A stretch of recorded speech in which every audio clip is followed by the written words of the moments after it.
E ali, depois de 6 anos como uma das principais apresentadoras do canal Combate, eu recebi um convite do UFC americano para fazer parte do time deles. Então, eu entrei no UFC como a primeira jornalista brasileira da organização, a primeira mulher brasileira também.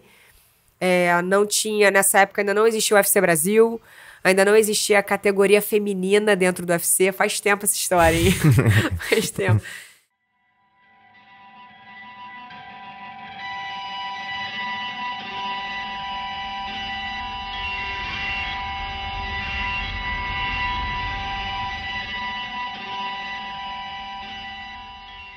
Paula. Calma aí, você vai começar bebendo água? Vou. A gente já fala um pouquinho da Hi-Up também, que é nosso apoiador, essa água alcalina, que eu acho que a gente tem que ficar muito atento nessa questão da saúde, né? Assim, a gente é muito atento a isso, então beber uma água de qualidade é muito importante, inclusive as águas hoje, cara, a gente tem um problema de água, né? No mundo. Então, a água é importantíssima para nossa saúde. Não tá só, valendo não isso? Só beber, tá. Eu tô fazendo aqui um mexão aqui, mas tá valendo. Não só beber água, mas água de qualidade. A Hi-Up, eu até, assim, é muito importante, assim, também é uma coisa que eu falo, né? A gente conhecer as pessoas de verdade. A gente tava falando da proteína também. A Mother, eu conheci o dono, o fundador. Ele contou a história toda do negócio dele, como é que ele começou. Então, essa conexão, a gente não tá fazendo aqui um negócio só pra...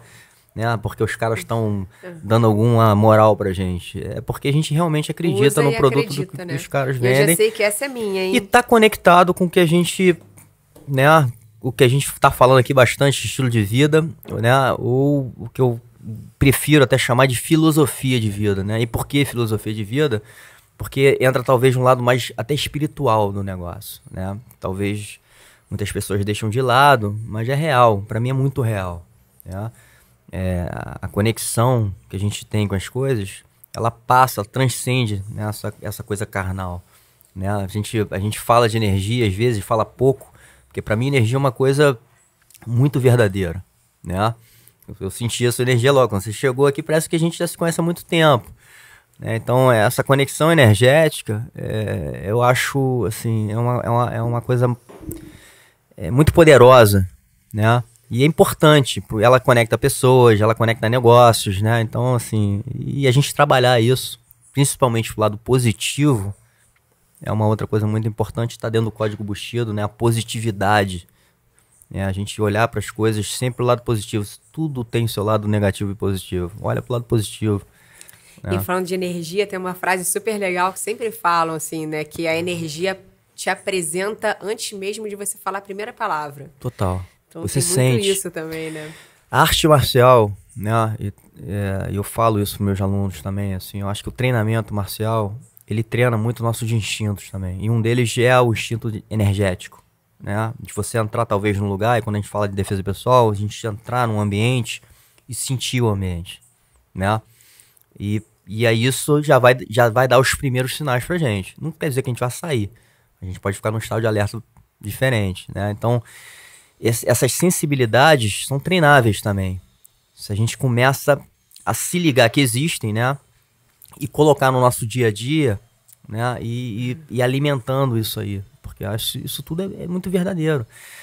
Às vezes o mundo vai ofuscando isso da gente, né? Vai levando a gente conduzindo a gente para outros lados. Então a gente vai ficando um pouquinho assim, com menos sentidos, né? Esses sentidos mais instintivos, né? Enfim. Mas vamos lá, eu vou falar um pouquinho, né, contar um pouquinho da sua história, que eu acho que é uma história, assim, muito legal, com muito conteúdo. Você teve uma vida muito intensa, né, a gente até já falou aqui antes, e uma carreira, assim, de muito sucesso, né.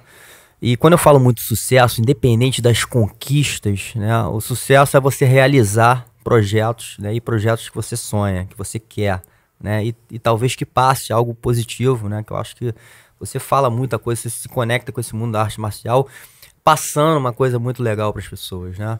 Acho que sempre foi assim, e você continua fazendo esse belo trabalho, né? E assim, eu sou mais um fã seu também, de tudo que você fez aí, imagina, da sua carreira. Obrigada. E olha, muito obrigada pelo convite de estar aqui, finalmente conhecendo o Pura Temple, que eu já vi a galera postando, e é super bacana o trabalho aqui de vocês, né? Que Obrigado. É podcast, tem o Experience, tem yoga, Sim, tem sim. jiu-jitsu, arte.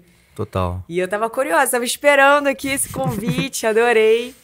Que bom que a gente tá junto aqui, que a gente vai poder trocar e espalhar, né, um pouco dessa mensagem aí, desse estilo de vida. Casca grossa aqui, né? E eu sei que poucas mulheres vieram para o podcast, então eu tô me sentindo aqui honrada. Muito importante a presença de vocês. A gente pode até falar disso, eu acho que eu falo isso também muito nas aulas. A gente tem aula aqui, tem muitas mulheres fazendo aula comigo, né? E a gente fala do poder feminino, né? O quanto as mulheres, inclusive nessa coisa da sensibilidade, nessa coisa dos sentidos, o quanto a mulher é poderosa, né? Então isso já é uma arma que talvez um homem tenha menos, né? O homem é um botão liga-desliga, a mulher tem um painel de controle gigante, né? De avião, assim, é muita coisa, então... Mas isso... Gostei dessa analogia, hein? Mas é verdade, né? Então, assim, a mulher tem esses sentidos, né? Uma intuição muito forte. Isso pode ser usado, assim, de maneira muito poderosa, né? Mas assim, eu vou também dar o... Vou amenizar essa história também, porque assim, a gente estava falando também nos bastidores, né? O ambiente de esporte, de uma maneira geral, de artes marciais, ainda é predominantemente masculino. Então... Sim.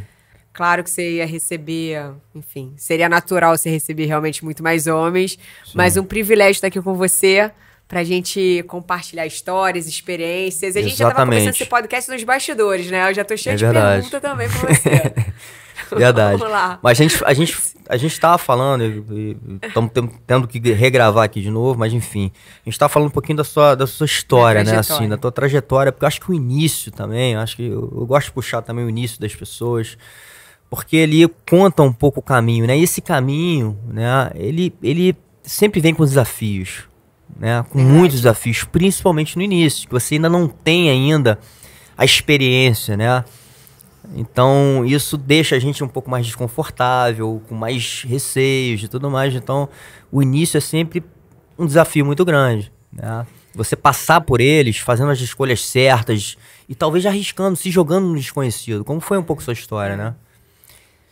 Enfim. Pois é, eu acho que não tem escolha certa, né? Você arrisca. Às vezes dá certo, às vezes dá errado. Enfim, isso faz parte da jornada da vida de qualquer um.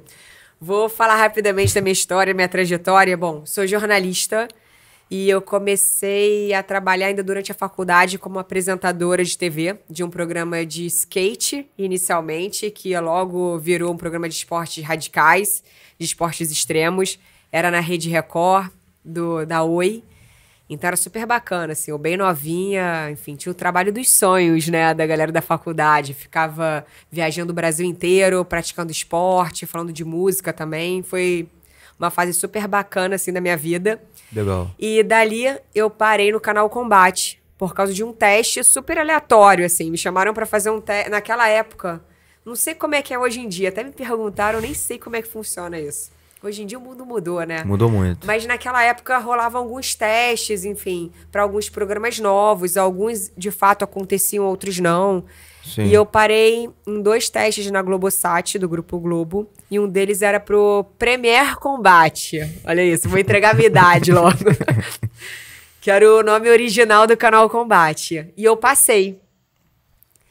E beleza, né? Passei, eu já acompanhava alguma coisa de luta, via alguma coisa do Pride, já tinha entrevistado o Minotauro por causa do meu programa de esportes radicais, e eu achava que eu entendia de luta.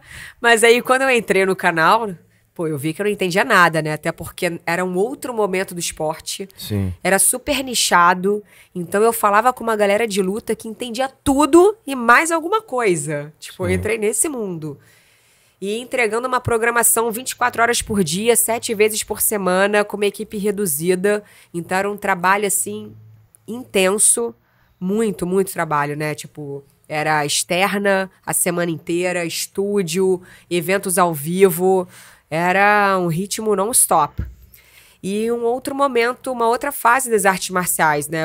Eu ingressei mesmo no mundo das lutas, muito focada no MMA. Na época era o Vale Tudo, então acompanhei muito essa transição, né? Que foi a profissionalização do esporte, inclusive com essa mudança de nomenclatura, acho que isso ficou muito claro. O esporte era completamente diferente. Sim. Então, acho que essa era a bandeira ali. A minha bandeira, a bandeira dos jornalistas, a bandeira de todo mundo estava envolvido naquele momento de justamente mostrar a força, o potencial do MMA como uma ferramenta de inclusão social, o poder do esporte ali como negócio também, Sim. a profissionalização dos atletas, enfim, a profissionalização do mercado. E era a gente contra o mundo, né? Contra a própria mídia. Tinha muita resistência de todos os lados. Imagina, a gente vê a resistência da mídia em relação ao esporte. Eu, particularmente, na minha vida pessoal, também sofri essa resistência dentro da minha própria família, com os amigos ali me questionando. Poxa, você era apresentadora de um programa de esporte, muito mais a ver com você, vai parar na luta. Sim. E era uma coisa muito questionada, assim, pra mim. E depois que eu mergulhei nesse universo e, de fato, comecei a entender toda a dinâmica, eu vesti a camisa. Eu acreditava muito no esporte. E apostei muito, assim. Fiquei ali trabalhando nesse ritmo mesmo, focada nas artes marciais. Obviamente, a gente sempre tem opção, né? Eu poderia ter ido pra fazer uma outra coisa da vida. Sim. E realmente apostei. Fala, galera. São mais de 30 anos de jiu-jitsu. 25 anos competindo em alto nível. Hoje trago para você, em português, pro Brasil, a guarda diamante. Tá na hora de evoluir, resistir à pressão e se transformar na melhor versão de você mesmo. Ouça.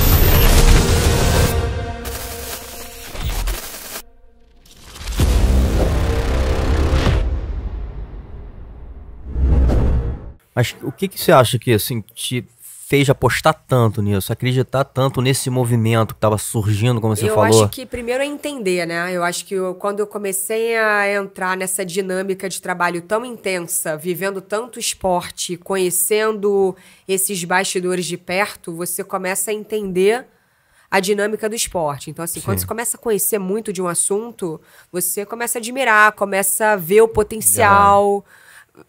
Você começa a enxergar, você amplia, né, o seu olhar para coisas que as pessoas ali no dia a dia não vão reparar. E uma outra coisa também que aconteceu foi que, nesse meu tempo de Canal Combate, eu fiz uma viagem de férias, e aí, né, eu já tão envolvida com o esporte, para onde que eu escolhi? Las Vegas. Fui para Las Vegas para ver um UFC ao vivo.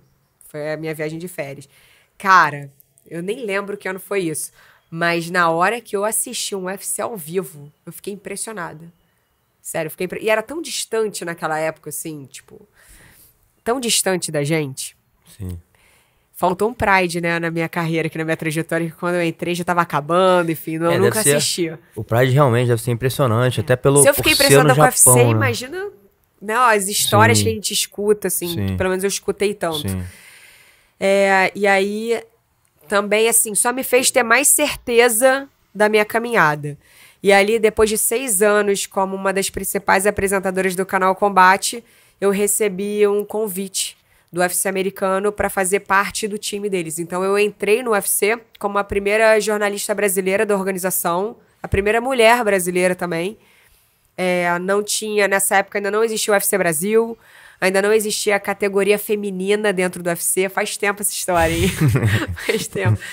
E eu entrei nessa jornada e foi um desafio, porque eu assinei exclusividade, então eu até tentei conciliar, mas não consegui. Eu tive que me desligar do Canal Combate no auge da minha carreira.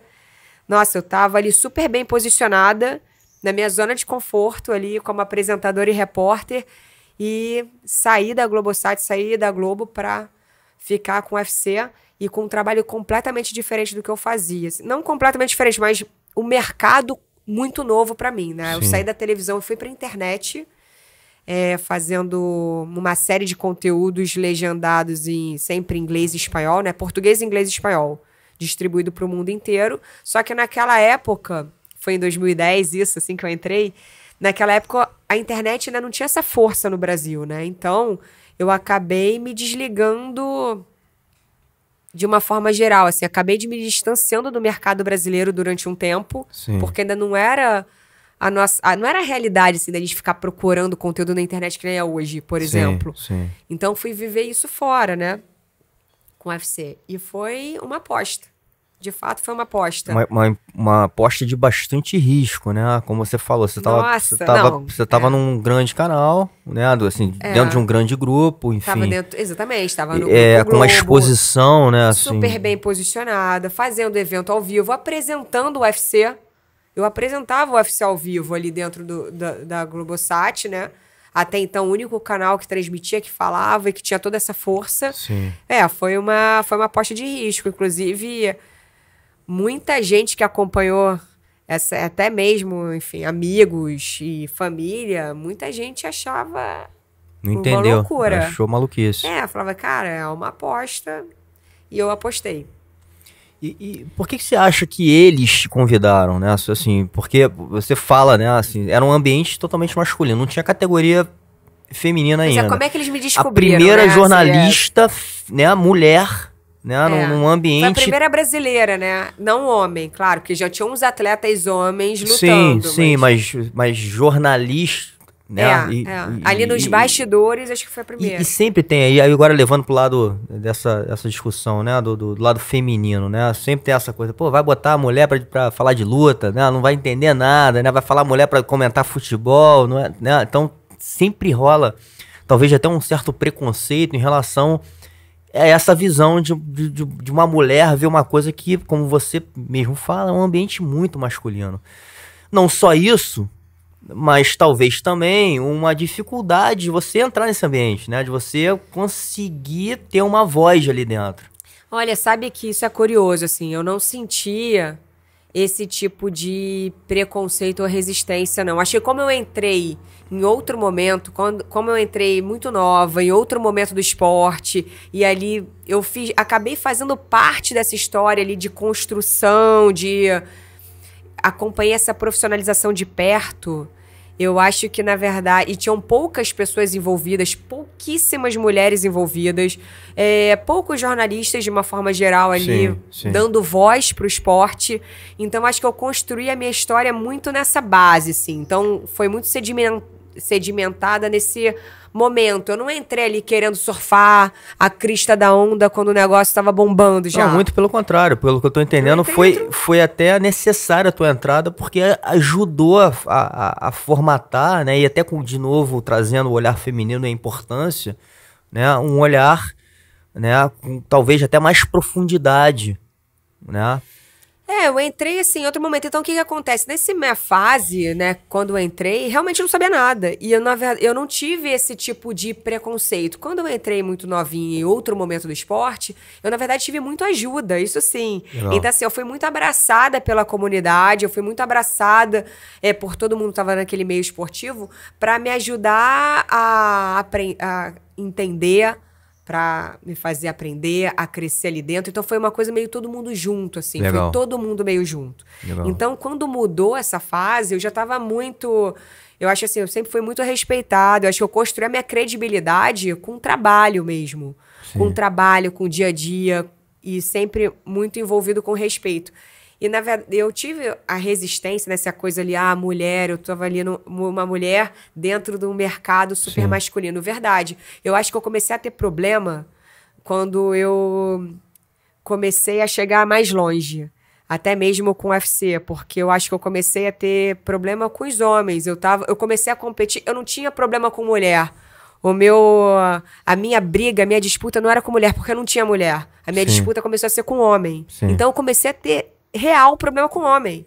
Porque eu tava ali num lugar que um homem poderia estar ocupando e estava sendo ocupado por uma mulher. Sim. E aí eu era questionada, às vezes tentavam me desvalidar o meu trabalho, tudo que eu construí, a minha história, por eu ser mulher. Então eu não tenho dúvida que em muitos momentos eu tive que me colocar, tive que me impor e talvez tive que trabalhar muito mais. Eu brinco isso, eu brinco, mas não é brincadeira, assim, eu falo disso, né? Que eu trabalhei talvez o dobro do que um homem trabalharia para mostrar a minha força ali, Sim. o meu valor, porque é complicado. Então eu comecei, na verdade, a ter uma disputa com o homem, e que é complexo, cara. A gente vive num mundo muito masculino, né? Sim. Não tô nem só falando do meio esportivo, da arte marcial. De uma forma geral, a gente vive num mundo masculino, a gente vive num mundo ainda muito machista. O Brasil é um lugar muito machista. Então é um pouco complexo, assim. Pois é, então, eu acho que isso já é um desafio a ser vencido, né? Eu acho que talvez a sua atitude, seu trabalho, principalmente, eu né? acho que é trabalho, atitude, postura, então também Exatamente. eu também não ficava levantando essa bandeira, não, sou mulher, tipo, eu não... Porque assim, eu sei que é uma realidade, isso existe sim, sabe? O machismo, a resistência, o preconceito, a conversinha ali, de repente, de bastidores pra querer desvalidar a mulher, existe, mas eu não sou essa pessoa que vou ficar ali de... Eu não visto bem o papel de vítima. Então, assim, eu vou muito pra frente, mas, cara, eu super sou muito solidária, assim, com as mulheres que passam por isso, porque eu sei que acontece muito, mas eu acho que é uma questão muito pessoal, de personalidade. Então, eu acho que eu não senti muito isso pela minha personalidade. Mas existe, de fato. Legal. Faz sentido o que eu falei? Eu tô meio Total, confusa. não, total. Faz muito sentido o que você falou. Porque realmente... Isso aqui abre uma polêmica, ainda bem que não tem corte isso aqui. Não, mas uma assim... briga boa. Mas assim, é a realidade. Independente de polêmico ou não, o que você tá falando, inclusive, da sua visão, é uma realidade, né, tô cara? falando da minha história. E como é que a gente... Tô falando da minha história, sim, né? exatamente. Então é uma real. É o que você passou. Isso que é importante você conversar. Né? E é bom eu pontuar isso, porque assim... Muitas mulheres passam por isso. Eu acho que cada uma tem uma história pra contar. Eu acho que também tem um pouco a ver com a personalidade, com a oportunidade, com o momento de vida de cada um. Sim. É difícil falar que dessa forma é a forma certa, Exatamente. mas de novo, eu tô entendendo, tem coisas eu acho que é importante. Aí quando você fala assim, teve lá no início uma fase de muito trabalho, né? De um risco muito grande, uma escolha que você fez, uma aposta que você fez, né? Contra talvez pessoas importantes como a família, falando, pô, será? Né? Por que você tá fazendo isso? Se questionando. Da arte marcial, sim. E você fazendo essa escolha e depois indo para um mercado também desconhecido, né? Desconhecido no sentido de você não ter tido essa experiência, de um mercado de uma cultura diferente e tendo que trabalhar muito. Mas esse trabalhar muito, eu acho que também é muito importante para formar o teu futuro lá na frente. Assim, o que você talvez tenha acumulado de experiência ali, né? E que serviu para hoje você ter a bagagem que você tem, ter a confiança que você tem, né, em tudo que você faz, foi muito importante. Então você se jogar, botar a cara lá, né, para esse desafio é muito importante e é importante para a vida de qualquer um. Assim, a gente tem que se jogar. Eu tava falando antes, né, o quanto isso aqui para mim foi um desafio, né, montar esse negócio. Eu sempre fui um cara tímido, nunca trabalhei na frente das câmeras, de ter que, eu quero começar porque eu acredito muito que eu possa fazer, principalmente através desse networking que os esportes, a arte marcial, as artes, como você falou, me trouxe, botar isso pra fora, cara. A gente tem que contar as histórias dessa pessoa, porque essa conversa é uma conversa pra mim universal. Né? A gente está falando aqui com personalidades do mundo, né? Não é aqui do bairrozinho aqui que a gente mora. A gente está falando com pessoas que são conhecidas mundialmente, né? Ou que, se não são conhecidas, esse conteúdo aqui é riquíssimo e vale para o mundo, né? Então, assim, isso me deu coragem para chegar e falar, vamos fazer. E eu acho que quando a gente se coloca, né, nesse desafio, a gente vai aprendendo, cara. Vamos errando, vamos não talvez fazendo da melhor forma, né? A gente vai evoluindo ao longo do tempo, mas a gente bota no ar, né? Não, e segue. E a ideia do podcast é muito legal, né? Que é uma troca de ideias, assim. Você vai trocando... O que é o mais rico, né, da vida? A gente vai trocando as experiências, trocando as histórias, cada um com uma escolha, com uma jornada. Sim. Enfim, exatamente. E é isso, cara, a vida são apostas do tempo inteiro, né? E nem sempre, não dá pra você saber se você vai ser bem sucedido ou não naquela escolha. É um risco, você tem que assumir o risco. Sim. Então, assim, quando a gente, até eu contando a minha história, eu tô contando aqui uma história tô contando as histórias que deram certo. Mas existiram também muitas histórias que deram errado por trás de toda essa batalha, essa jornada. E é tipo isso. qual? Caramba, por que eu levantei essa bola, né? Mas sabe por que eu falo isso também, Paula? Porque... Várias, sei lá. Não, porque é o várias seguinte... escolhas. Muitas pessoas, né? Eu tenho tido essa experiência até com esse projeto. Elas... porque às vezes a gente olha para um ídolo, né? Uma pessoa, de novo, de sucesso como você... E fala assim, porra, essa pessoa teve sorte, ou é uma pessoa que, ao longo da trajetória... Ou tem um talento, né? Que talvez uma pessoa que esteja assistindo isso aqui fala assim, eu não tenho esse talento que a Paula tem. Pode ser, mas não entende que por trás de uma construção de uma vida de sucesso tem escolhas, riscos, tem perdas, Sim. Né? Não, tem perda desafios tem muito. gigantes, tem erros. Claro. Então, assim, é natural na vida de qualquer um. Não. Né? Nós somos humanos, a gente vai errar e o importante é entender que tudo isso é real, isso faz parte, né? Da trajetória, né? E a gente tem que continuar tentando, a gente tem que continuar fazendo, a gente tem que levantar a cabeça e vamos nessa, vamos continuar, errou, tá bom, vamos nessa, é uma chance de eu acertar agora.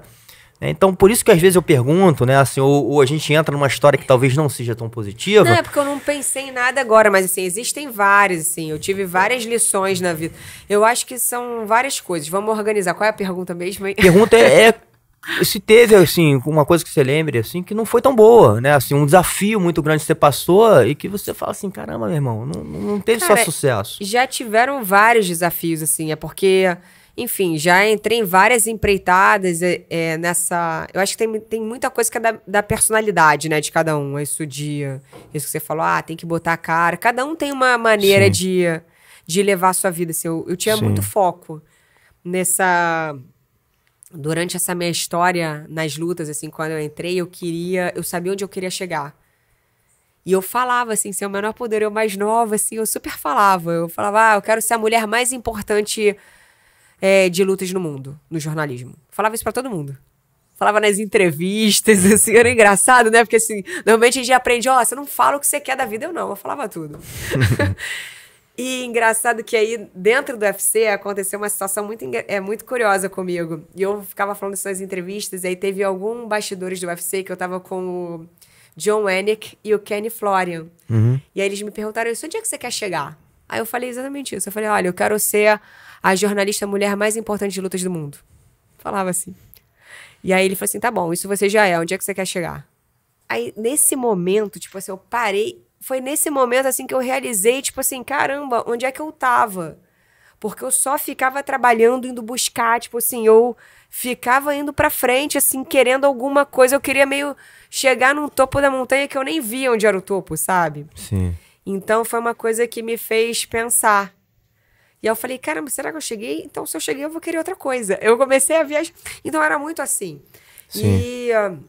eu acho que nessa minha forma de ser, eu já me botei em muitos riscos. Eu tenho muitas histórias para contar, muitos perrengues para contar. E que hoje eu já olho de uma outra forma para essa minha história. Por quê? Na época, vou contar uma história assim particular na minha trajetória que eu acho que falava muito de mim, assim, de como é que eu era difícil de parar. Eu estava negociando com o UFC já estava nos últimos detalhes do contrato, e aí nessa época do sucesso do UFC, acho que foi em 2010, 2011, sei lá, por aí, o Sheik de Abu Dhabi, Tarnum Bin Zayed, comprou 10% do evento, e eles resolveram fazer o primeiro UFC em Abu Dhabi, não sei se você lembra disso? O primeiro evento de Abu Dhabi, foi uma comoção, 3 cinturões, evento a céu aberto. Beleza, nisso eu tava falando com os meus futuros chefes americanos já pelo telefone, era um domingo à noite, sei lá. Eles falando assim, olha, Paula, a gente adoraria que você estivesse aqui no evento com a gente, só que a gente teve muito problema para tirar o visto dos brasileiros, dos atletas brasileiros, então a gente não vai conseguir te trazer de jeito nenhum. Eu vou. Eles, cara, não vai ter como, a gente vai ter que marcar reunião em Las Vegas, e eu, naquele momento, eu não queria perder nada. Todos os eventos eram históricos e eu não queria perder nenhum. E ali eu já tinha feito, né, antes desse momento, eu já tinha ido muito pro mundo, além de apresentadora, com a câmera na mão, filmando, então assim, eu já tinha ampliado um pouco o meu trabalho além de apresentadora. E assim, no dia seguinte... Cara, nesse dia que eu desliguei o telefone, eu já entrei na internet, comecei a fazer várias pesquisas sobre Abu Dhabi, tudo que acontecia lá, como é que eu entrava, como é que era o visto. Aí eu preenchi toda a papelada de visto, tipo, 10 dias pra sair o visto. Em análise, 10 dias. Eu falei, cara, eu não tenho 10 dias. E eu fazendo toda a papelada, eu falando com uma agência de viagem. Resumindo, comprei a passagem, quarta-feira, hotel, reservei tudo e tal. Beleza, esse corre todo na segunda. Terça-feira, cheguei no Canal Combate e falei, olha, preciso gravar tudo de estúdio, tô indo pra Abu Dhabi amanhã.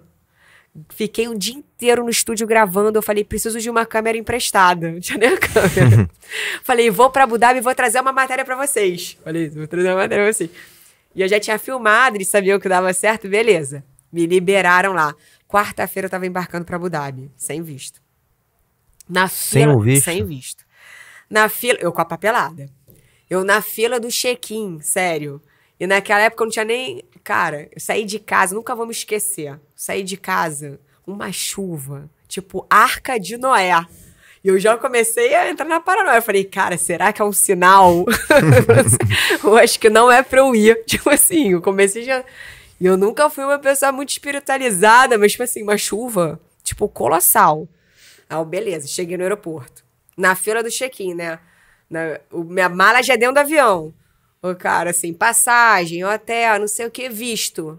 Então, o visto, eu entrei ali no site de Abu Dhabi e eu vi que... Aí eu comecei meio que dar uma enrolada assim. Então, eu tô aqui com toda a papelada preenchida, mas eu sei que eu consigo resolver lá. Ali, não.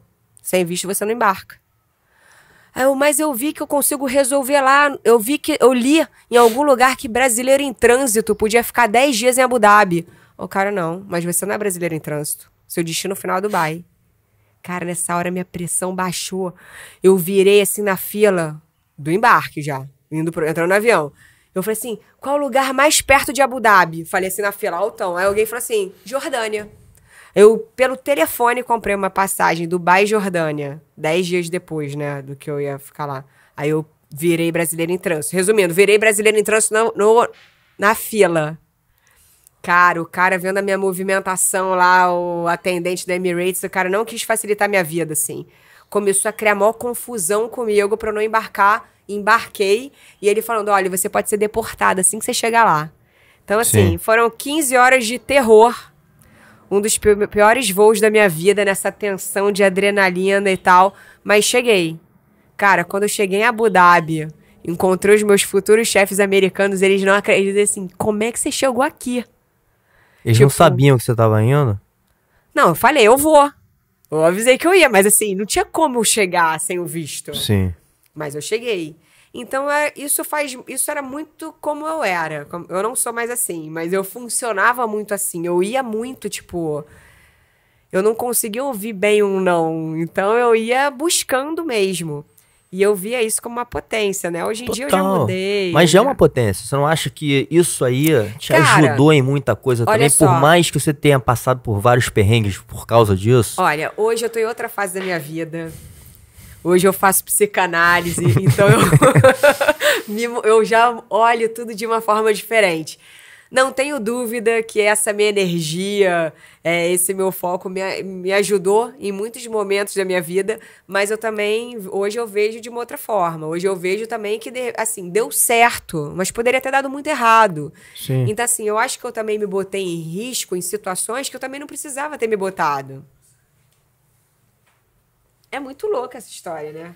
É muito louca. É muito louca, assim, mas como você falou, a mostra... história é maneira porque deu certo.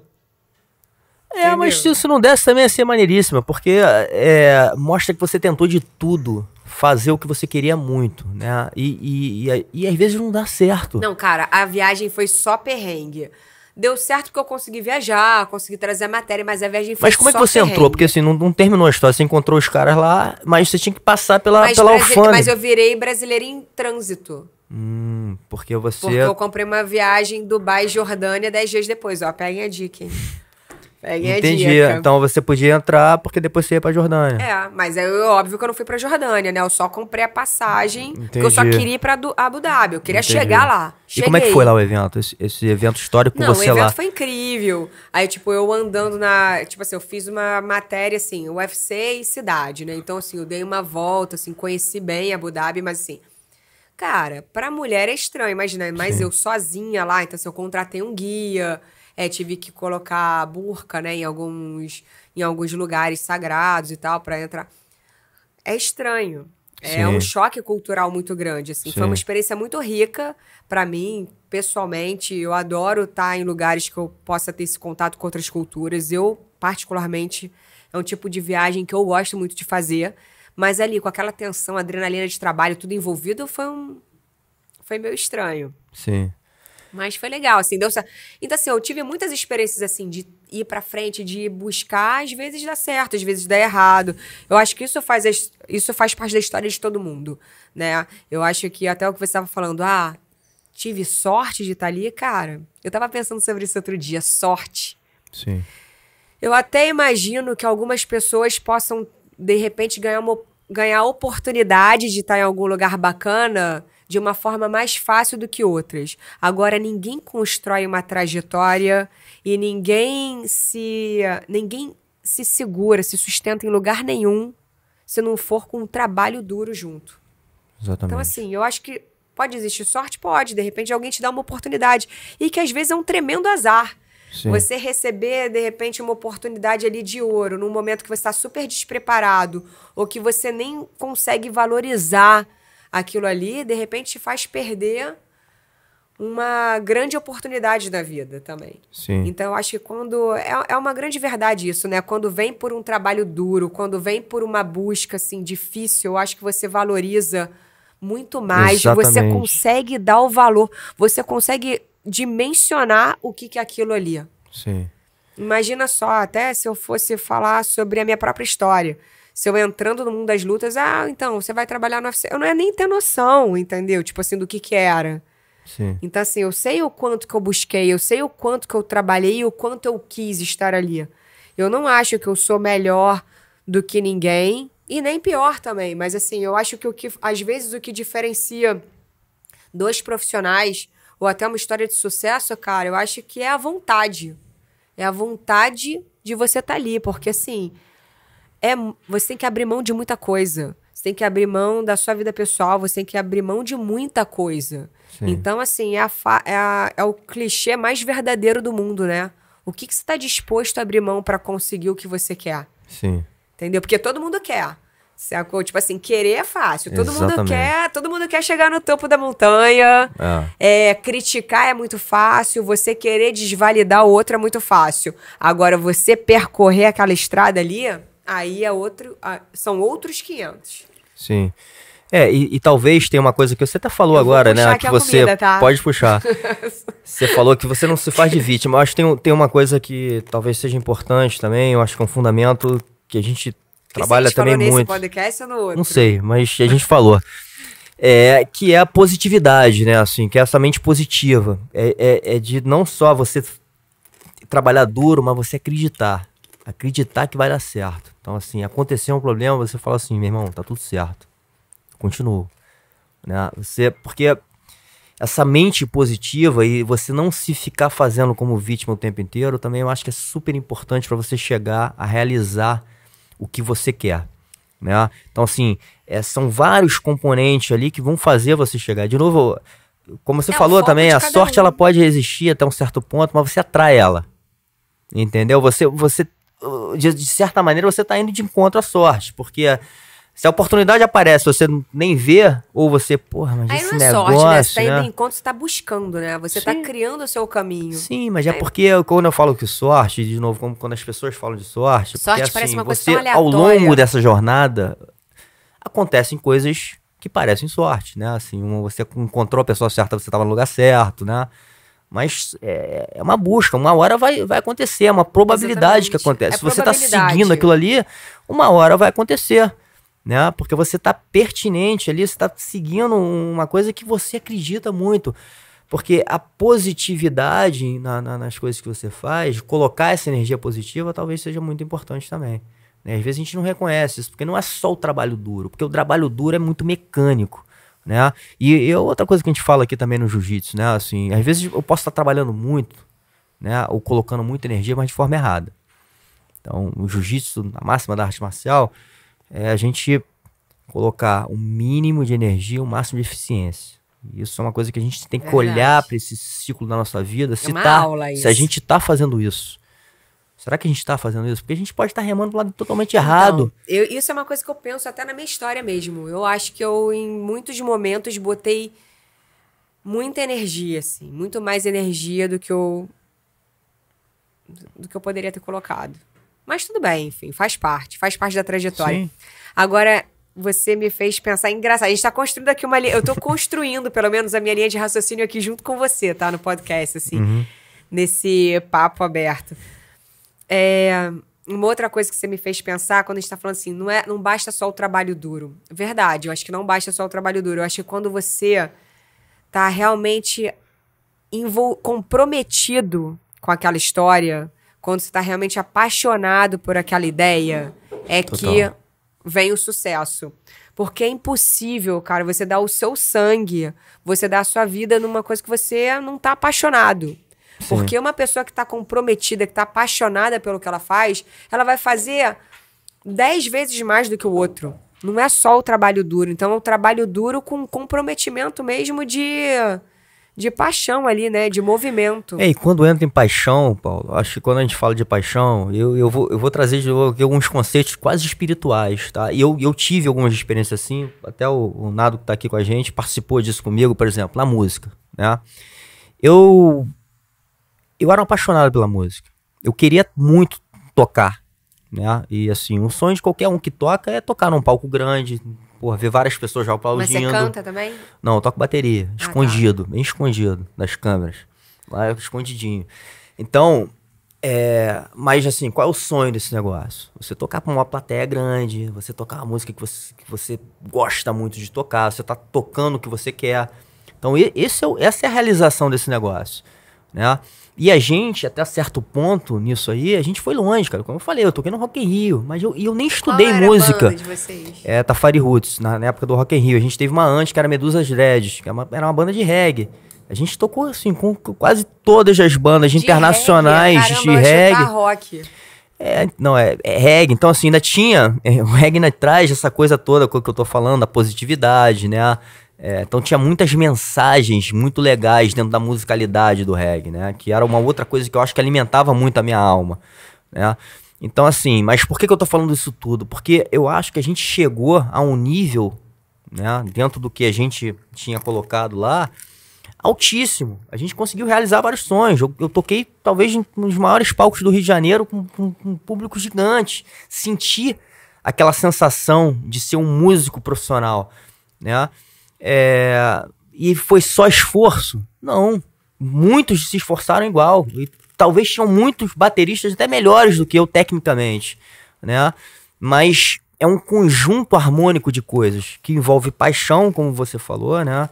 Envolve energia, né? Envolve o feeling, né? Se você não passa isso para as pessoas, né? Essa energia que a gente está falando, talvez as pessoas não sintam. Talvez as pessoas falem assim, pô, a Paula é muito boa tecnicamente, ela fala muito bem, mas é uma pessoa fria por trás, não é uma pessoa que, não sei, talvez se você trouxer algo que... Caramba, você falou um negócio agora que eu fiquei curiosa. O que a galera deve falar por trás? Hein? Mas aí talvez seja outra coisa que a gente não quer, a gente não tá... mas isso é o que a gente menos tem que se ligar, né? Ainda mais quando você eu me ligo zero. Uma pessoa pública. Vem cá, hoje com a internet... Tem problema comer aqui no podcast? Nenhum problema. Gente, acho que vamos fazer um meme meu, porque eu como, onde eu vejo comida. É um terror isso aqui. E você falou que você tem que perder peso pra amanhã, né? Eu tinha que perder peso pra amanhã, você vê, né? Eu sou taurina. Eu não acreditava em signo, não. Depois da pandemia, eu comecei a acreditar em tudo. Agora eu ando na rua, só vejo sinais. Vamos lá. Mas então, assim, essa crença de que é muito além do trabalho duro, né? Eu acho que essa conexão energética com as coisas, né? Essa positividade que você acaba passando pro ambiente, passando para as pessoas, de que faz as coisas se conectarem, né? Então, por isso que a fé tá muito aliada, né? A realização do teu sonho. Uma coisa que você acredita muito, que você bota muita energia, muito trabalho, mas que, enfim, você tá, como você falou, também disposto a passar pelos desafios, porque vai vir, não tem só uma linha para cima, né?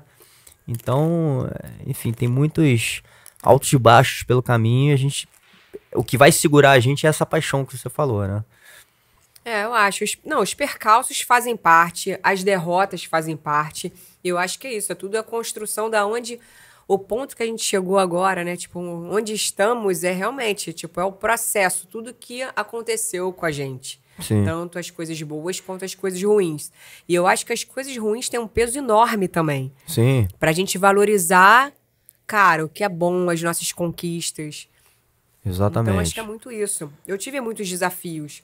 E os meus desafios foram, enfim, engraçado, em lugares, assim, muito que eu não esperava, assim. Até mesmo no ambiente profissional, no ambiente corporativo. Então, ali é outra guerra, né? Exatamente. É uma guerra Então, do dia a dia. É uma guerra do dia a dia que muitas pessoas vivem, né? Então assim, não basta você querer se destacar ali profissionalmente. Então assim, eu tinha o meu trabalho ali como jornalista, como apresentadora, então eu queria estar crescendo ali, mas além dessa trajetória ainda existiam várias outras paralelas, né? Que é você tá lidando num ambiente corporativo, tá lidando com pessoas e com gente bacana, com gente que não é. Sim. Tipo assim, que realmente se incomoda com você. Sim. E tipo, e aí é muito complexo. É uma equação complexa. Sim. Pra caramba. Total. E que eu falo... Aprendi muito. E que eu falo, né, e que trazendo para esse nosso ambiente marcial, de formação marcial, eu acho que a gente acaba desenvolvendo, né, algumas habilidades de como lidar, às vezes, com essas situações. Por quê? Porque, por exemplo, né, quando a gente fala, você falou de respeito, né? Respeito, de novo, está dentro do código Bushido, né? Respeito, a gente aprende dentro de uma academia de artes marciais, muito no jiu-jitsu, a respeitar um outro, né? Um dia você pode estar pegando aquele cara, outro dia o cara vai te pegar. Você vê essa evolução, né? E você aprende a respeitar as pessoas porque você vê que todo mundo tem a capacidade de chegar onde quiser chegar, né? E que outra, é um ciclo. Um dia tu tá muito bem, outro dia tá muito mal, outro dia um cara que você ensinou vai ficar melhor do que você, né? Então isso tudo que vai passando e você vai vendo na realidade, porque isso não é teórico, isso é real. Isso te ensina muita coisa. Não, tatame é uma escola, não tem uma escola, né? E você teve essa conexão muito intensa, né, na sua vida, assim. Por mais que talvez você falasse, mas eu não fui lutadora de vale tudo, eu não, né? Mas você estava conectada com esse... Eu contei essa história nos bastidores, fui quase. Você contou uma história que mostra um pouquinho esse teu lado até competitivo de ser, né? Que também te ajuda nas conquistas, né? Lutadora de vale tudo, só pra contextualizar aqui, é porque eu fiz 2 lutas no jiu-jitsu, só que na faixa branca. Eu fico brincando, gente. Faixa branca não tem técnica nenhuma, é porrada. Então é quase um vale tudo. Quase um vale tudo. E essa história foi legal. Conta aí, porque é engraçado. Você perde a primeira luta e fica caçando a mulher pra fazer um duelo da segunda, a revanche. Gente, e o pior é que eu só falo dessa revanche. Sério, acho que é mais uma oportunidade que eu tenho de falar como é que eu tô mal resolvida, né? Tô precisando ir mais pra psicanalista. Tá mal resolvida essa história. Bom, e falando do jiu-jitsu, é engraçado que, assim, eu construí a minha trajetória profissional no mundo das lutas, mas o jiu-jitsu mesmo foi o último esporte que eu comecei a praticar. Olha que curioso. E por causa do meu trabalho, né? Que agora eu entrei no mercado do jiu-jitsu, enfim, aí eu vi que o buraco é mais embaixo, que eu ia ter que treinar mesmo pra entender. O MMA é autoexplicativo, né? Você não precisa... Talvez seja mais autoexplicativo, por mais que também ali a gente tá falando de várias artes marciais. Sim, né? mas assim... E ainda mais no início, né? Quando você fala, você pega um pouco essa era do Vale Tudo, eram diferentes de artes se enfrentando. Hoje virou, como você também falou, né? Ficou mais profissional, então assim, todo mundo treina um pouco e sabe um pouco de tudo. Mas assim, você não... Cara, o jiu-jitsu é diferente, né? O olhar, se você não treinar, você realmente não vê a luta. Você não entende nada do que tá acontecendo. Sim. Eu falo isso, que o MMA é autoexplicativo, que, é porrada. Exatamente. Qualquer pessoa vai entender mais ou menos, né? Óbvio que, enfim, tem várias nuances ali. Mas, enfim, No jiu-jitsu, a minha história é como competidora, né? Eu sou super competidora. E eu parei em 2 competições de jiu-jitsu por causa de uma grande amiga minha que eu amo, adoro, que é a Kira Gracie. E ela fez 2 eventos incríveis de jiu-jitsu, você lembra? O Gracie Pro. E eu apresentei os 2. E a gente combinando isso, né, que eu ia apresentar o evento dela ao vivo e também ao vivo pro canal Combate, ela falou, poxa, você tá treinando, por que você não compete? E eu na faixa branca. Eu falei, olha, boa ideia. Então foi assim que eu parei numa competição. A minha primeira experiência foi... As experiências foram incríveis. Fui competir na primeira competição, no primeiro evento que eu apresentei. Então assim, eu competi um dia, no sábado, e apresentei no dia seguinte. Pô, já mereceu um grau, né, André? Fala sério. É difícil. É um desafio mesmo. Porque são coisas... Botei meu rosto lá, pô. Podia ter saído toda arrebentada. E tem uma adrenalina de preparação ali pra competição, né, eu me preparei, assim, um pouco e tal. Eu achava que tava super bem, tava muito confiante. Muito confiante. Até demais. Então eu tinha certeza que eu ia ganhar essa primeira luta e eu perdi. E, na verdade, foi um revés, assim, porque eu entrei na minha chave e o jiu-jitsu tem uma coisa particular, assim, que eu descobri na hora, que é muito frustrante. Eu cheguei na arena lá pra competir, né, me aqueci, fiz tudo direitinho, chamam o meu nome, chamaram adversários não foram, então, assim, você ganha por WO, você só descobre que você não tem luta, depois você tá aquecido. Muito louco isso, né? Mas isso não é nem só do jiu-jitsu, acho, no surf também, se chamarem pra bateria, o cara não aparecer... Enfim, eu tô acostumada, eu tava vindo do MMA, então não tem essa, pô. Você já sabe que você não vai ter luta há muito tempo. Sim. Eu não sabia que no jiu-jitsu você descobre que você não vai ter luta na hora. Como assim, não vai ter luta? E eu aquecida, ouvindo música, tipo, eu naquele ambiente ali de atleta. E eu tinha 2 adversárias nesse dia, elas não foram. Então, tipo, eu ganhei a medalha de ouro por WO. Sem lutar. Sem lutar, só que eu não tava contente ali com essa situação. E aí eu encontrei a Kira nesses bastidores, eu falei, cara, Kira, eu quero lutar, você libera um dojo pra mim? Eu vou arrumar a minha adversária. Eu expliquei o que aconteceu, ela, pode lutar. Cara, arrumei a minha algoz, né? Cara, eu tinha visto uma menina, tinha acabado de perder, ela saindo do tatame, assim. Então eu avaliei meu risco, eu falei, putz, a menina acabou de perder, muito rápido. Aí eu chamei ela, falei, como é que é seu nome? Falei, você é da onde? Ela é de São Paulo. Falei, qual academia que você treina? Ela falou, uma academia que eu nunca ouvi falar. Eu falei, você luta mais, você é mais passadora ou mais guardeira? A menina é guardeira. Eu falei, você quer lutar? Puxa, você foi escolhendo ali, né?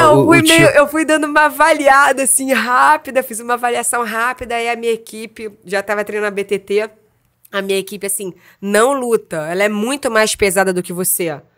Porque, assim, minha categoria não tinha, então tava na categoria de cima, né? Sim. Ela tinha 8 quilos a mais do que eu. Faz uma diferença. Só eu achei, com o meu ego, que eu achei que eu pudesse ganhar essa luta, né? Tipo, cara, virei igual o Rhodes fala no canal Combate, virei passageira da agonia. Fiquei 5 minutos apanhando, né? A faixa branca são 5 minutos. 5 minutos apanhando. Ela não finalizava, provavelmente porque ela não sabia finalizar. Então eu fiquei... Cara, é assim, a luta... gravaram a luta pra mim, muito engraçado. Eu sei que eu não ouvia córnea, eu não ouvia nada. E aí teve no meio da luta, eu só escuto assim, no meio da luta. Eu só escuto assim, Paula, calma, respira. Você tá ganhando. Eu tomei um susto com aquilo. Eu tô ganhando. Tava? Por vantagem. Eu nem sei como. Porque assim, pra mim eu tava sobrevivendo. Eu tive que rever a luta. Eu falei assim, cara, eu tô ganhando como? Porque eu nem consigo respirar na luta, sacou? E aí foi essa experiência, sair dessa luta com uma derrota e descobri que eu sou uma péssima perdedora, tipo, não engoli bem a derrota. 1 ano depois, a Kira fez uma outra edição do Gracie Pro, que eu apresentei também, e eu pedi pra Kira pra lutar. Dessa vez eu que pedi um dojo e eu pedi a minha revanche. Aí eu fui atrás da minha adversária no Instagram, tipo, psicopata, né? Eu fui atrás da minha algoz no Instagram. A menina virou a minha amiga hoje em dia, ela é uma graça, super gente fina, uma super nutricionista, inclusive. E aí eu fui atrás dela, eu falei, poxa, Samantha, você quer lutar? Vamos fazer nossa revanche? Ela, pô, vamos. Eu falei, então vamos fazer o seguinte, como a gente é 8 quilos de diferença, eu subo 4 e você desce 4, tá bom? Ela, olha, Paula, eu aceito a revanche, mas eu não consigo descer 4, não. Eu falei, não tem problema não, eu subo 8. Tipo, nesse grau. Consegui subir muito peso, subi uns 6 quilos, 7. Mas enfim, resumo da ópera. A revanche não aconteceu porque ela não foi. Mas pode acontecer algum dia desse. Espero que sim, Samantha. Talvez até no BJJ Stars. Adoraria. Não, olha isso. Eu já fiz. Não, sério, eu já fiz vários vídeos pra Samantha. Ela deve estar me achando psycho. Eu também me acharia. Porque assim, eu já falei várias vezes, mas é brincadeira. Na verdade, eu sou super motivada por competição. Eu sou super competidora. Adoro competir. Então, acho que acaba. Eu sou meio preguiçosa pra treinar, tenho que voltar. Mas eu acho que quando tem um estímulo desse, né? Pô, você tá competindo, cara, Sim. eu cresço muito. Eu sou essa pessoa. Eu gosto de competir. Gosto mesmo. Legal. Então, eu acho que se eu tivesse um desafio desse, pô, com certeza eu ia estar pertinho da minha roxa, será? Tô ousada aqui, hein? Não vou falar isso não, Mas legal que você entrou, você falou que teve essa conexão com o jiu-jitsu e ficou, né? Assim, foi uma coisa que Então, te eu conectou. entrei no jiu-jitsu não foi por causa da competição, foi por causa do mercado. Eu fiz toda a minha história profissional praticamente, eu construí no mercado de MMA, no mundo da luta. E lá para 2015, mais ou menos, o mercado do jiu-jitsu começou a aquecer muito. Então, de alguma maneira, o mercado me absorveu sozinha. Eu parei num grande evento de jiu-jitsu na época. Eu fui convidada para apresentar a Copa Pódio. Uhum. Poxa, no auge ali, com o Leandro Lô, com Preguiça. Sim. Nossa, Copa Pódio era um evento super falado no jiu-jitsu. Então, da Copa Pódio, eu fui pro Gracie Pro. E hoje eu tô no BJJ Stars, no comando das apresentações, que é o maior evento de lutas casadas de jiu-jitsu do planeta. Sim. A gente transmite por streaming para mais de 70 países. Nossa, o evento tá incrível, incrível. Já vou dar um spoiler, hein? Próxima edição, outubro. Legal. Histórica. E o card? Aí esse spoiler eu não posso, né? Esse não dá. Mas assim, esse evento você realmente... Tá acompanhando? Tô. A gente inclusive, até viu. Você falou do Marinho, ele é meu parceiro de trabalho lá. Eu sei. O último a gente viu, inclusive, no Experience nosso. A gente ligou lá um telão e a gente ficou vendo todo mundo junto. Acompanhou, cara, então o assim... BJJ Stars é incrível.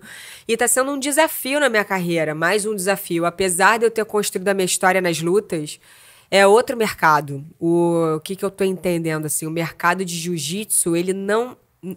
É outro público, não é a mesma galera do MMA. É uma outra linguagem, é outro mercado, é mais fechado. Eu tô achando que ele é muito mais fechado, talvez por ainda tá nesse...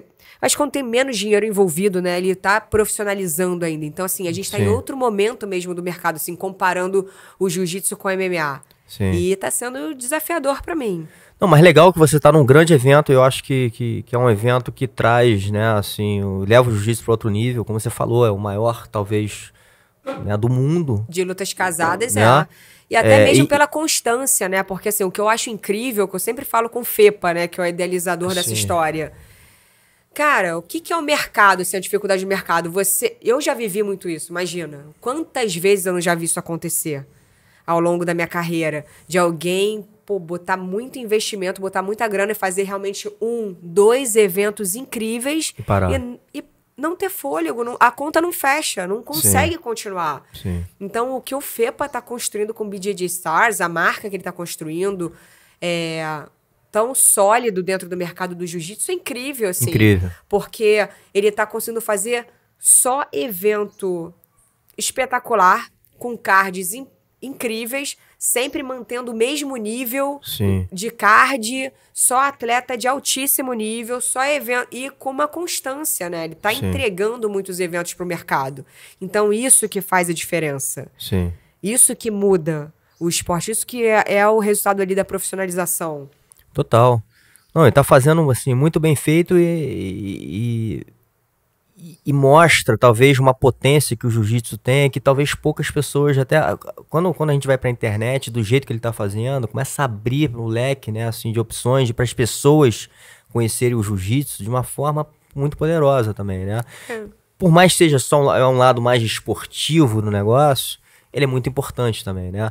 Eu acho que todas as vertentes né? No caso do jiu-jitsu, elas são importantes. Eu não descarto a esportiva, né? Mas tem muita coisa também na profundidade ali da arte marcial, de novo na formação da arte marcial, né? Que forma caráter e que talvez amplie, inclusive, não só para o atleta, né? Mas para, voltando lá para a sua conversa, do estilo de vida, né? Porque o jiu-jitsu, no final, cara, é uma filosofia de vida, né? Influencia a maneira que você come, né? Influencia a maneira como você, enfim, faz tudo praticamente, né? Porque você entra ali no universo, cara, que às vezes a gente não se dá conta, né? Mas a gente exportou uma cultura para o mundo, né? Quando você fala de Abu Dhabi, por exemplo, né? Que tem toda essa questão com as mulheres, porque é cultural. Porra, hoje o jiu-jitsu quebra isso, né?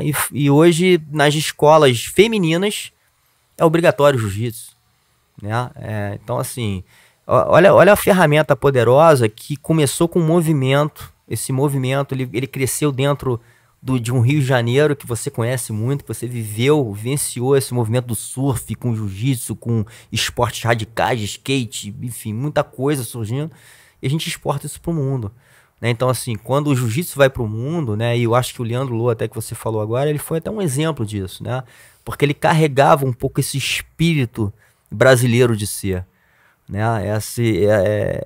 Esse jeito, né, de enfim, até malandro de ser, é o que a gente está exportando hoje para o mundo, né? A gente está fazendo culturas se tocarem, culturas que não se tocavam, se falarem, essa coisa de depois do treino, a resenha que todo mundo fala, né? Que esporte que tem isso, né?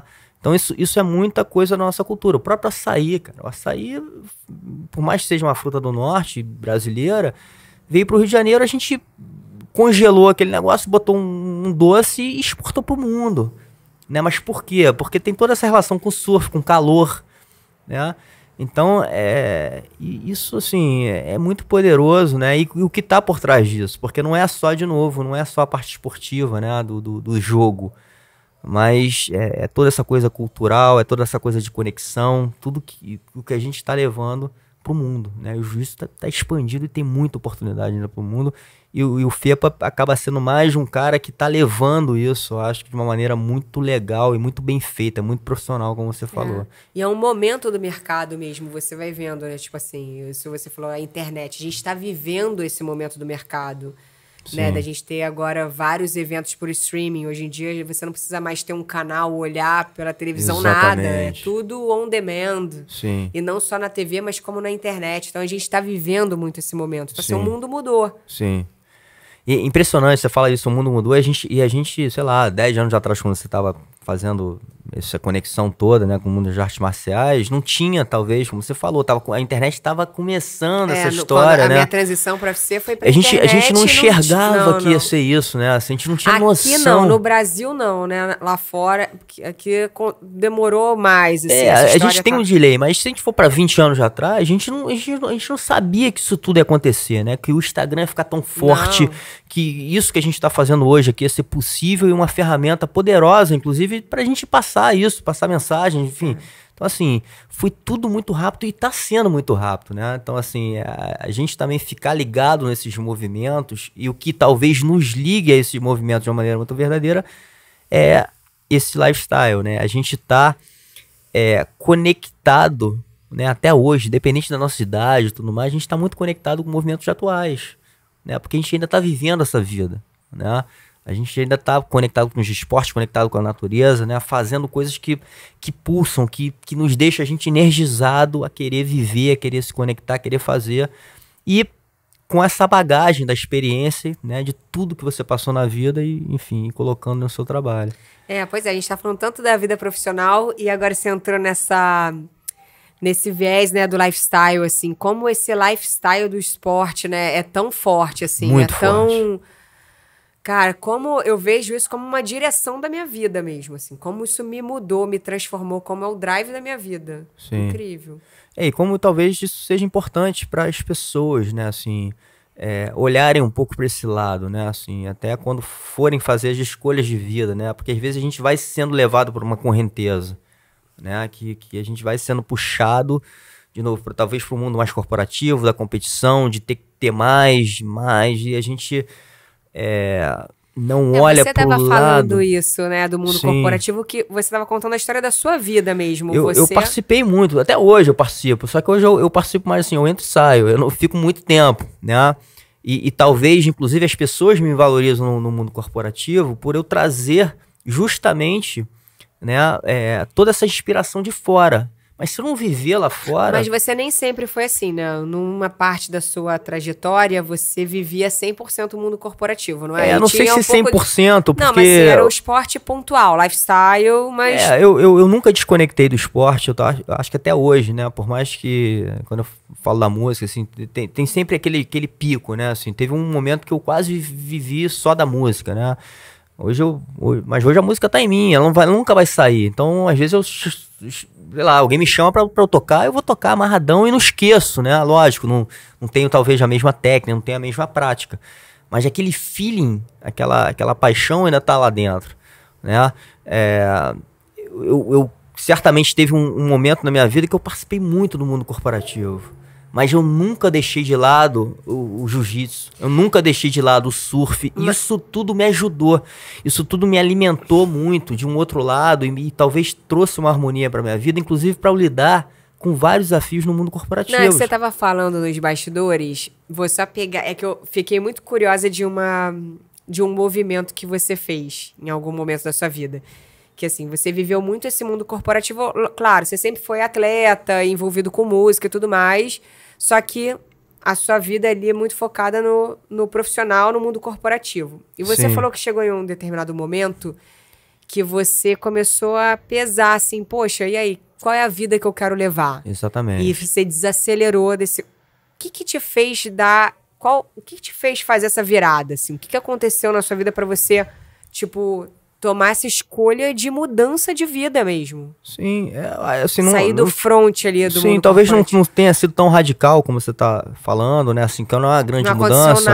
Mas, não, então, eu acho que talvez o que você esteja tentando, né, assim, tirar a pergunta é que quando eu olho pro sucesso da vida, né, quando a gente fala assim, porra, eu quero ser um cara de sucesso. Eu acho que você é uma pessoa de sucesso. Por quê? Vou resumir o teu sucesso sem te conhecer tanto, mas assim, você olha que responsabilidade.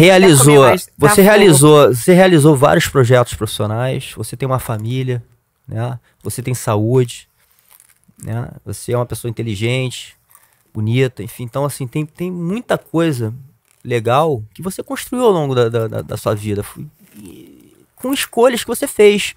Talvez se você fosse só para um lado, né, você não teria isso tudo, né? E te faltasse. Talvez você poderia ter ganhado muito dinheiro, mas não fosse tão bonita, não tivesse uma saúde tão... né? Porque você foi muito para um lado. Então, essa mudança para mim, ou essa transição, esse entendimento de vida hoje é pensar que o sucesso na vida, ele é um conjunto de coisas. Não é só a posição do teu trabalho, né? Não é só o dinheiro, né? Não é só... É uma harmonia. É como é que eu vivo uma vida em harmonia e eu passo por essa jornada que é curta, né? Realizando as coisas que eu quero, que eu sonho e, se possível, ajudando as pessoas. Se possível, passando alguma mensagem positiva para as pessoas. Essa para mim é a missão. Então, toda hora que a gente desvia um pouco disso, e aí voltando para essa coisa, quando eu fiquei muito no mundo corporativo e eu olho para os exemplos, outro dia a Mila Monteiro falou isso, né, numa conversa, ela falou assim, quando eu olho para o presidente dessa empresa e ela olha para a vida, que ela conhece o cara, e olha para a vida desse cara e fala assim, porra, não é isso que eu desejo, é isso que te dá, talvez esse clique e fala assim, peraí, porra, eu preciso mudar. Porque se o final é esse, não é esse final que eu quero. Né? Então, isso pra mim, assim, ficou claro depois de um tempo. Principalmente quando você vive num mundo corporativo, que você fala assim, porra, cara, olha pra esses caras todos, que são os topos de linha, eles talvez não tenham sucesso, não tenham felicidade, não tenham uma família, né? Quando falo que não tem uma família, não tem um dia a dia familiar, né? Porra, o cara não tem contato com o mar, né? O cara sabe fazer muito aquilo, mas não sabe nem que existe o surf, né? Assim, porque não tem nem oportunidade. Então, esses valores riquíssimos da vida, eu acho que eles devem ser olhados e a gente tentar harmonizar a vida da melhor maneira possível. E ficar olhando para isso. Adorei sua definição, achei perfeita. Porque o tempo inteiro a gente vai ser levado para a correnteza. E como é que talvez saia dela? De uma maneira radical? Talvez não, né? Quando eu uso essa analogia, inclusive no jiu-jitsu, né? Assim, quando a gente está num mar revolto ou uma corrente, a gente vê muito isso no verão aqui no Rio, né? As pessoas às vezes não tem muita onda, mas eles entram numa corrente e são levadas. E aí todo mundo tenta nadar contra. Não tem como. Você está brigando contra uma coisa que é muito mais poderosa que você. O mar, e a gente tem um entendimento, quando a gente é surfista, ele é muito mais poderoso, né? Então, como é que eu lido com isso? Primeiro, a calma, né? A primeira coisa. E tudo vai tirar desse estado de calma. Porque o que você vê assusta, né? E a parte física, você começa a perder, que afeta o teu emocional. Então, a calma já é a primeira coisa difícil de você conseguir manter. Então, o caminho de você sair, por exemplo, de uma correnteza é você nadar na diagonal, né? Você não vai nem pra fora, você vai pra frente, você vai na diagonal. Então você vai saindo aos poucos, né? Então acho que, de novo, assim, na vida, quando você tem que olhar e falar assim, porra, tô sendo levado, não dá pra eu remar contra agora. Talvez com uma necessidade até econômica, mas eu posso começar a criar aqui um caminho pra isso, né?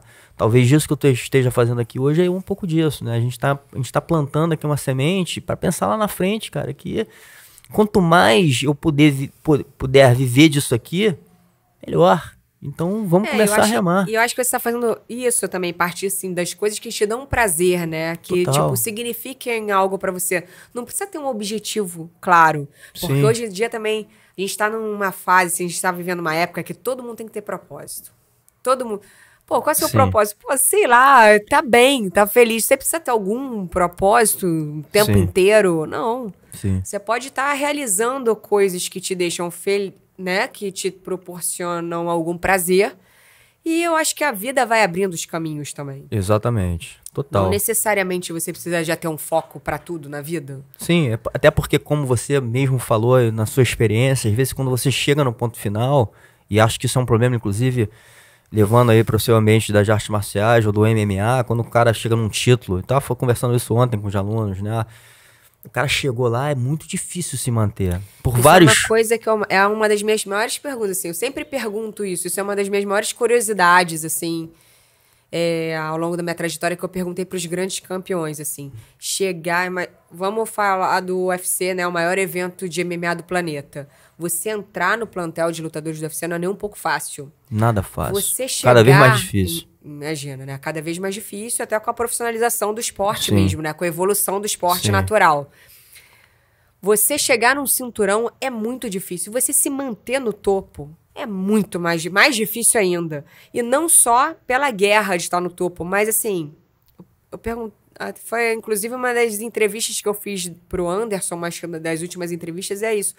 Como é que é pro cara manter a motivação tantos anos, estando no topo do mundo e manter a motivação, né, cara? Sendo o número um. Cara, Pois muito é complexo. muito assim. difícil. Imagina, a vida do cara muda, né? Assim, ele ganha um conforto merecido por tudo que ele fez. E ter que manter aquele foco daquele treinamento duríssimo. Enquanto a tem vida outros inteira. ali querendo chegar e estão famintos pra tirar aquilo ali de você, né? Manter a motivação é uma coisa que sempre me despertou muita curiosidade, né? Você manter essa motivação, esse foco do treino duro, assim. Sim. Bem complicado. Mas eu acho que, assim, uma das frases aí que a gente fala, né, que é assim, curta essa jornada, né? Assim, porque ela pode ser infinita, no sentido assim, eu vou sentir e curtir cada momento da minha vida. Eu penso isso também. Total, e né? assim, a vida tá em transformação, né? Tipo, é isso. Tipo, a gente falando da nossa trajetória pessoal. A gente já viveu grandes momentos. Vamos lá, eu já vivi grandes momentos profissionais, pessoais,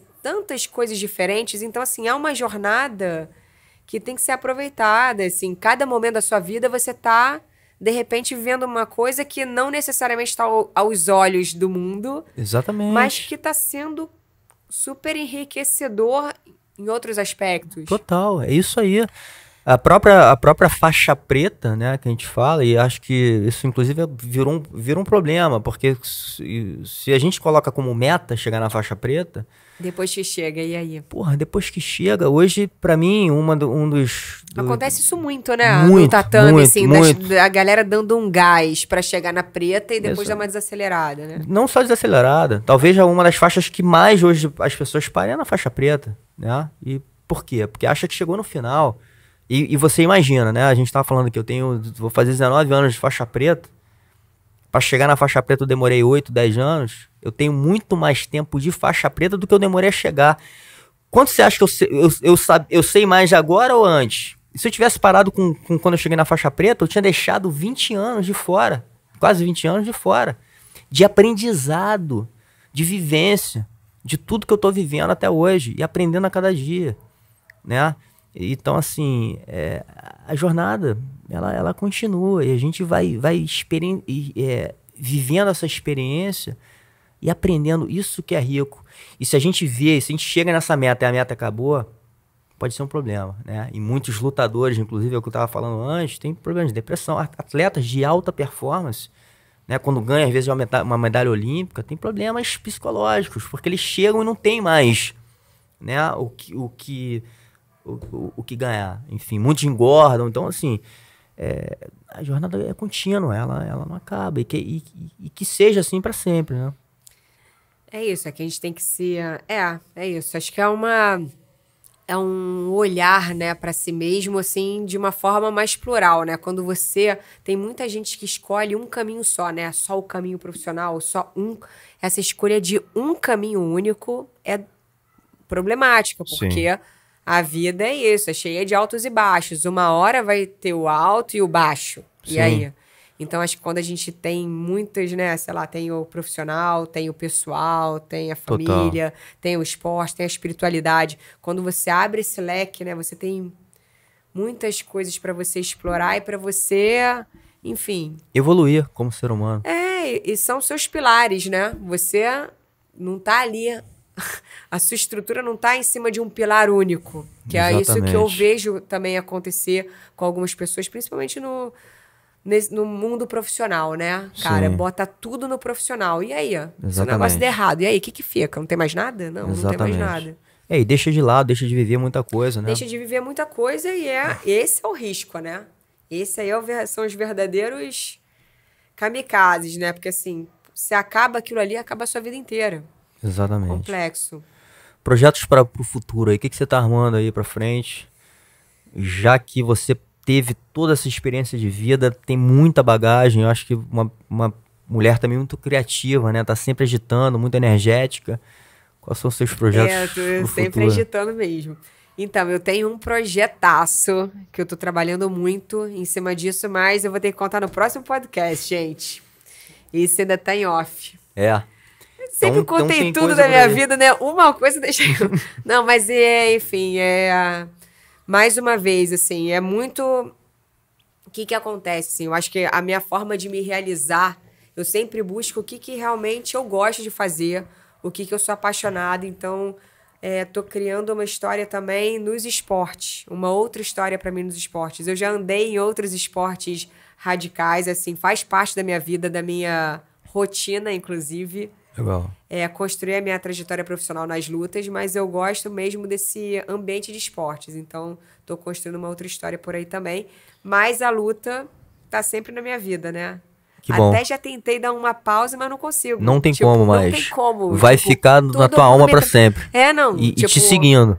É isso, o mercado me puxa de volta. Então, eu entendi que também não tem sentido eu não continuar nessa caminhada, entendeu? Foi o que eu construí, o que eu abri. Então, estarei sempre envolvida com a luta. E é isso. O meu próximo projeto profissional, na verdade, já é o BJJ Stars, né? A próxima edição do BJJ Stars, que vai ser em outubro, Legal. Em São Paulo, transmitido pro mundo inteiro. E outros projetos que aí eu conto pra frente. Boa, Paulinha. Muito obrigado de novo pela tarde junto aqui com sua energia. Não, foi ótimo. A gente trocando essa ideia. Quanto tempo que deu de bate-papo? Não estamos nem vendo aqui. 1h20. É? Como é que você controla o tempo? Você falou isso? Vou no feeling. Mentira. Juro. Caô.